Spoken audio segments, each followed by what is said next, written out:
Good morning to you all. In the last session, we understood about the events of bioterrorism and agents, and also about the classification of bioterrorism agents as category A, B, and C. Then we were discussing about human genome research. In this session, we will understand human genome research in detail. In the year 2001, in the journal Nature, an article on initial sequencing and analysis of the human genome was published. The article states that human genome holds extraordinary trove of information about number 1, human development, number 2, physiology, number 3, medicine, number 4, evolution.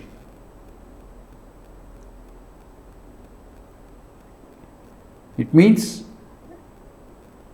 a lot of information about human development, physiology, medicine, and evolution can be obtained by the study of human genome. Thus, sequencing and analyzing the genomes are very important.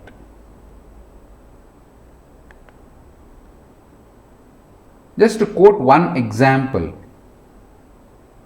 an article was published just 2 days before, that's on 7th of this month, wherein the researchers have developed a statistical model which uses the genomic data to predict the risk of developing cancer of the esophagus. This is one simple example, a latest example, which gives us an idea how much important the sequencing and analysis of the genome is. Right?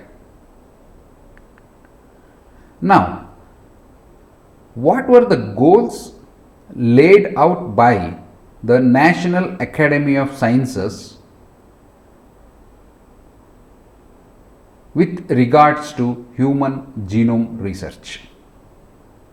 The principal goal as laid out by the National Academy of Sciences was the sequencing of the genomes.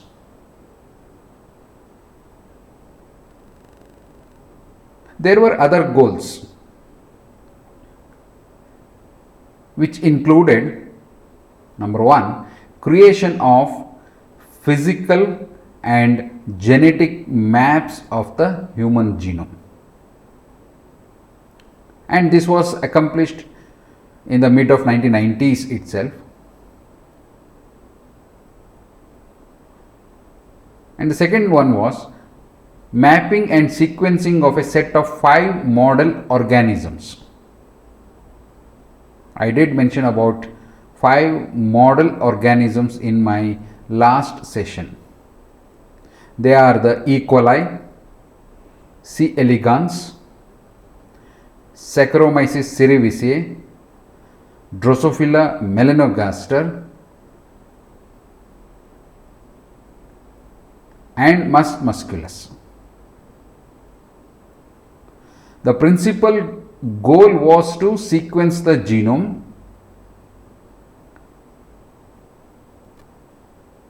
and the creation of physical and genetic maps of the human genome,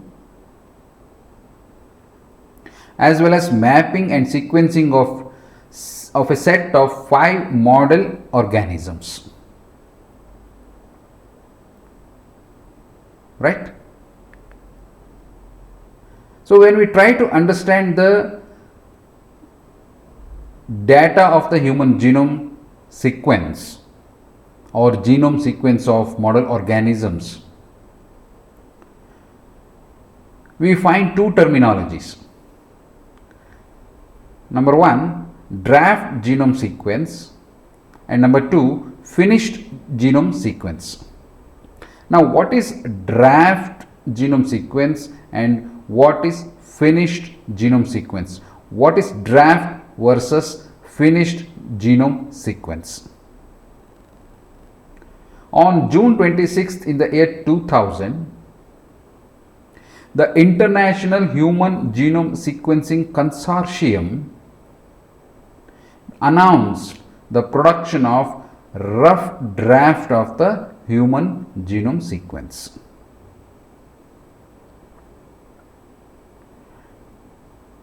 And in April 2003, the consortium announced finished version of the human genome sequence. In 2000, the consortium announces the production of rough draft of the human genome sequence. And in 2003, the consortium announces finished version of the human genome sequence. Now, what is the difference between a draft human genome sequence or a draft genome sequence and finished genome sequence?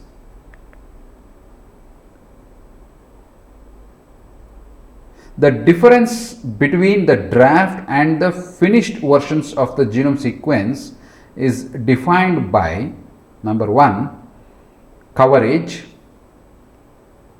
number two, the number of gaps, and number three, error rate. So the data available on the coverage, the number of gaps, and the error rate forms the basis to differentiate between draft and finished versions of the genome sequence.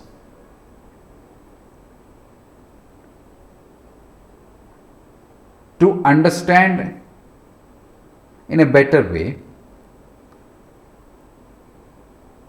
the draft sequence covered 90% of the genome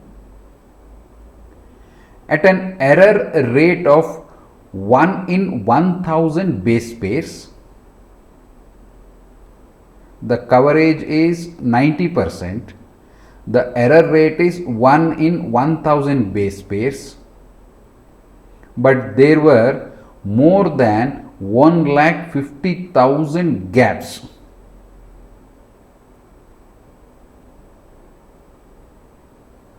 And only 28% of the genome had reached the finishing standard. That means the difference is there should be maximum percentage of coverage, less number of gaps, and error rate should be minimal.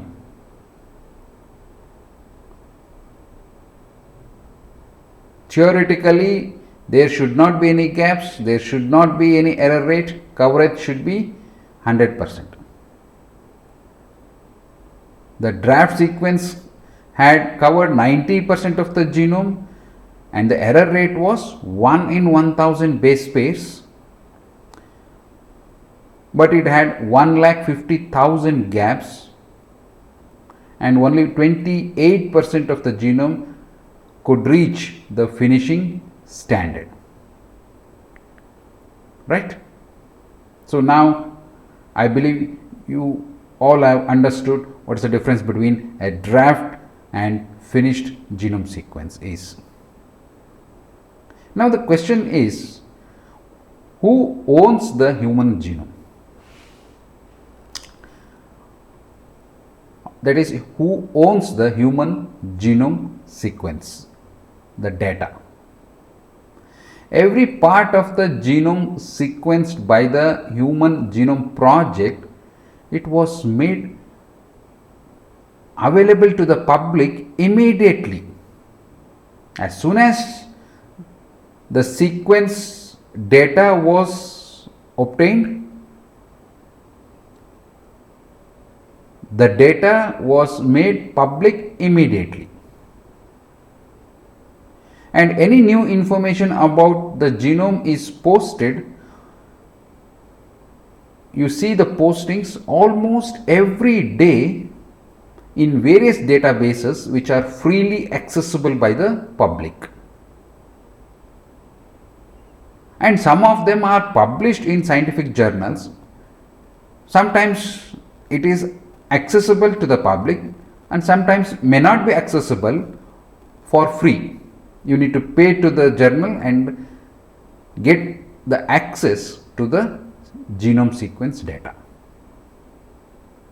So nobody owns the genome sequence data.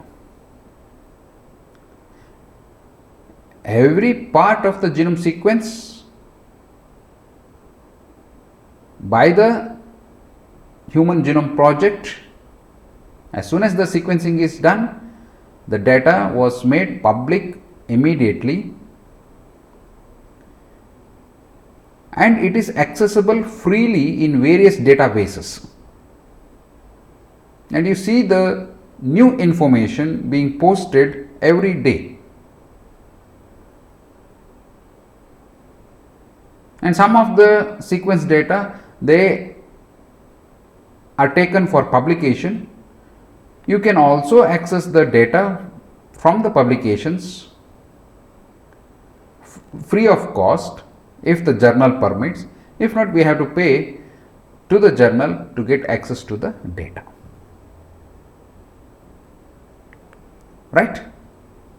So in 2013, it was ruled that naturally occurring human genes are not an invention and therefore cannot be patented. So nobody owns the genome sequence data.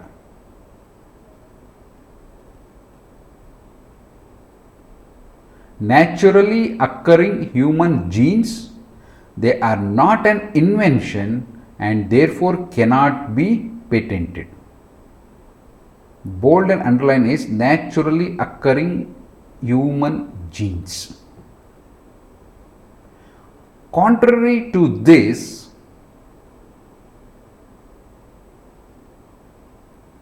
you can apply for patents on edited or synthetic genes which have been altered significantly compared to their natural versions,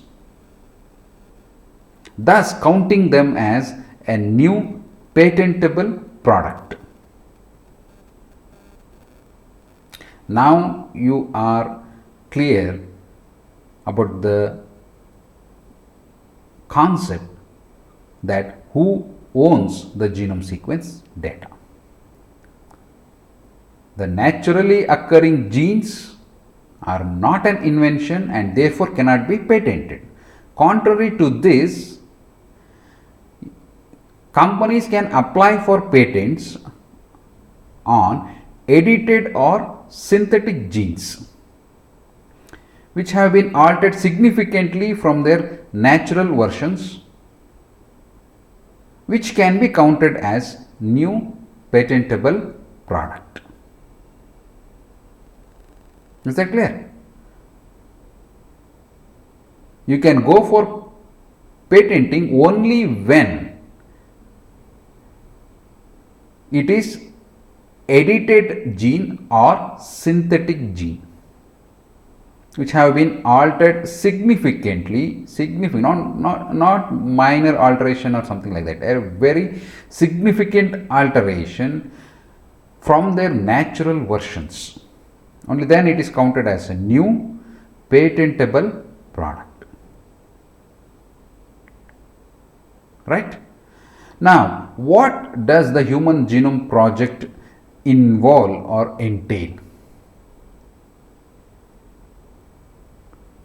It's a $3 billion project, and the duration is 15 years. A $3 billion 15-year program evolved considerably as genomic technologies improved. Right? Earlier, there was use of gel electrophoresis to create sequencing ladders. That means during the initial stages of Human Genome Project, the gel electrophoresis was used to create sequencing ladders. As the genomic technologies improved, the 96-well capillary electrophoresis was used. Down the lane, automated fluorescent based sequencing strategies were used.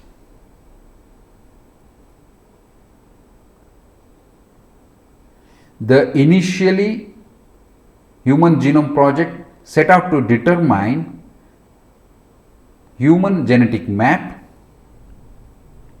and then a physical map of the genome and finally a sequence map. So all these things have happened stage by stage.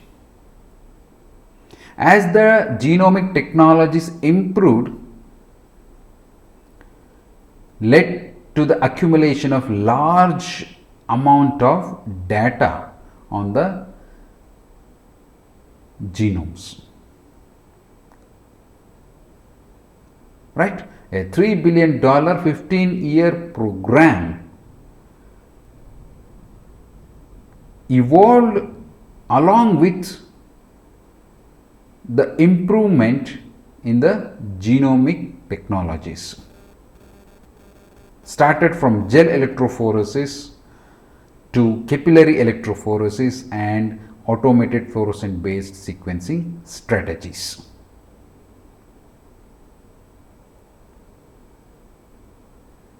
Initially to develop human genetic map, then a physical map of the genome, and finally the sequence map. There were 20 centers. Originally there were 20 centers which were involved in mapping and sequencing of the human genome as part of the international consortium. Okay. Initially there were 20 centers which were working for mapping and sequencing of the human genome, which was a part of an international consortium. In the end, 5 large centers, namely, number 1, Wellcome Trust Sanger Institute of UK, MIT and Harvard, Genome Institute of Washington University, number 4, Joint Genome Institute of USA, number 5, Whole Genome Laboratory of USA. So all these 5 large centers, part of an international consortium, provided genome sequence and technology development.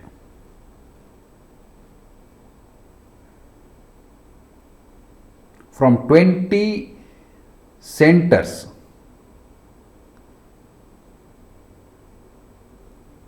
ended up in 5 large centers: the Wellcome Trust Sanger Institute, MIT and Harvard Institutes, Genome Institute of Washington University, Joint Genome Institute and Whole Genome Laboratory provided genome sequence and technology development.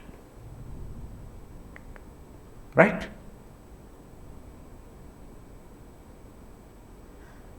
Further understanding on the impact of Human Genome Project in the area of biotechnology or biology and technology, which is a complex biological system. To understand this complex biological system requires knowing the parts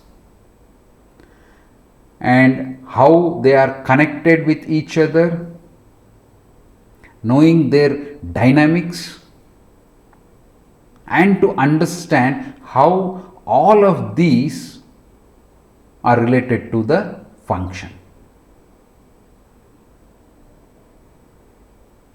So, what is the impact of Human Genome Project on the biology and technology? Nowadays, we speak about biotechnology. It's a very complex biological system which requires a thorough understanding about the parts, how they are connected, their dynamics, and how all of these are related to the function. Okay.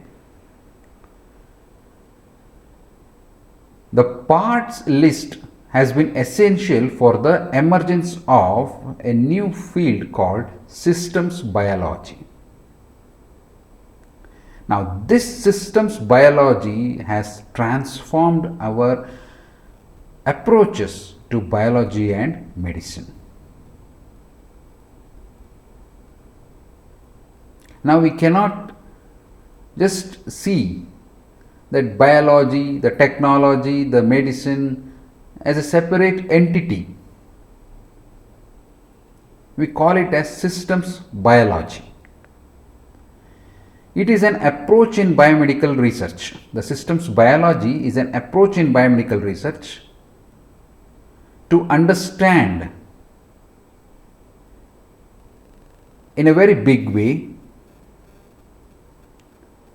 be it at the level of an organism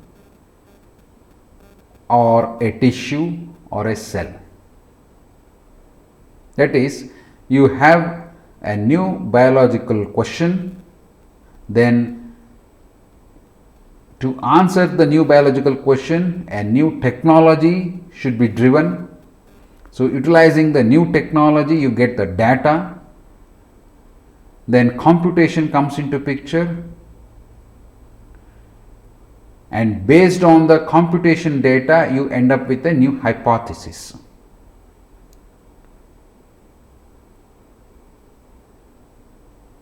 So, it is a computational and mathematical understanding of the complex nature of the system.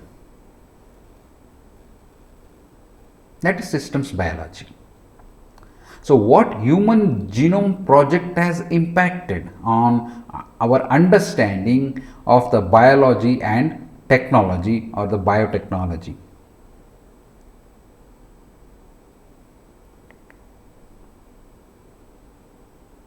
I have tried to give you a detailed account on the impact of Human Genome Project on understanding the biology and the technology.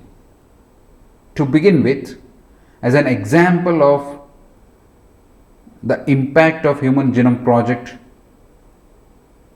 is the ENCODE, that is the Encyclopedia of DNA Elements, the ENCODE project, which was launched by NIH, that is National Institute of Health USA, in the year 2003. Now, this project aims to discover and understand the functional parts of the genome. Now, see, we are trying to understand the detailed consequences of the Human Genome Project, the impact of Human Genome Project on biology and the technology. The first one is the ENCODE project. This ENCODE project, that is Encyclopedia of DNA Elements, this project aims to understand the functional parts of the genome. So, we will get all the information on the functional parts of the genome. Now, this ENCODE project consortium has produced voluminous and valuable data related to the regulatory networks that govern the expression of the genes.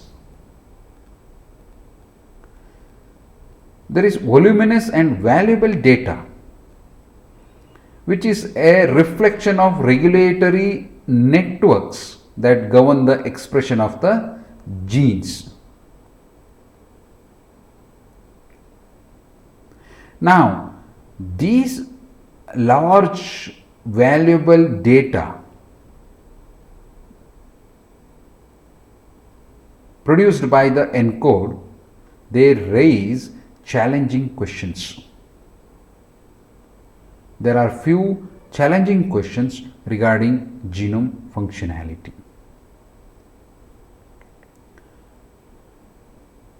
Most important ones are given here. How can a true biological signal be distinguished from the inevitable biological noise produced by the large data sets? That means whatever the data that is available, how can you justify that it is a true biological signal? How you can distinguish the true biological signal through computational approach against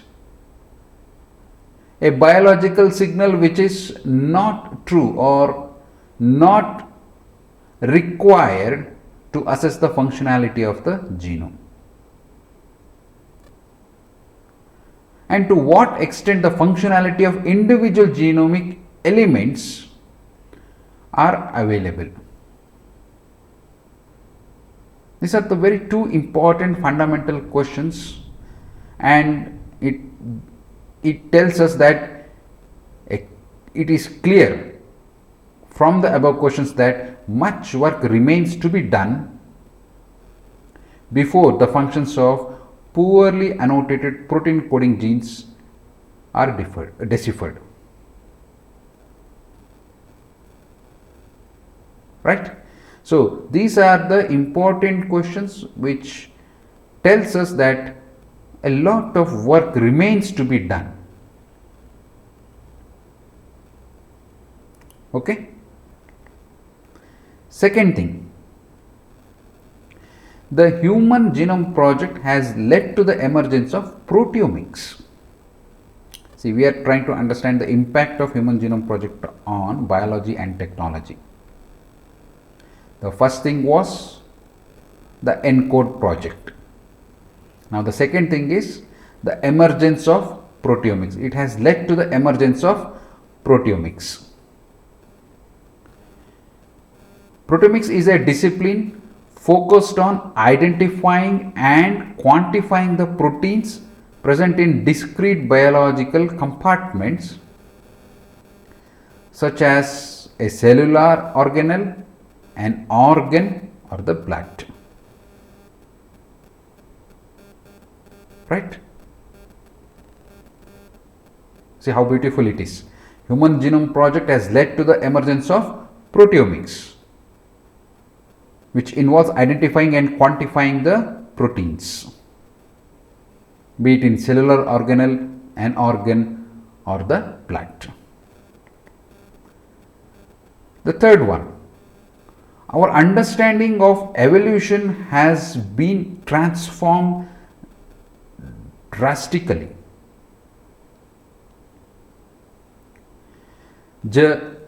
Genome provides insights into how diverse the organisms from microorganisms to humans and how they are connected on the genealogical tree of life. This clearly demonstrates that all of the species that exist today are the descendants of a single ancestor.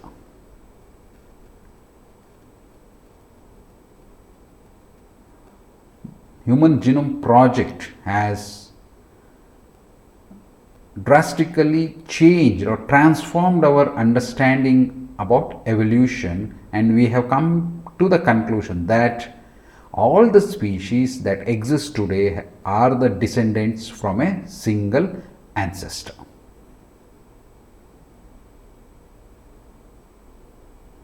Right? So I'll stop over here. We'll continue in the next session. Thank you, one and all.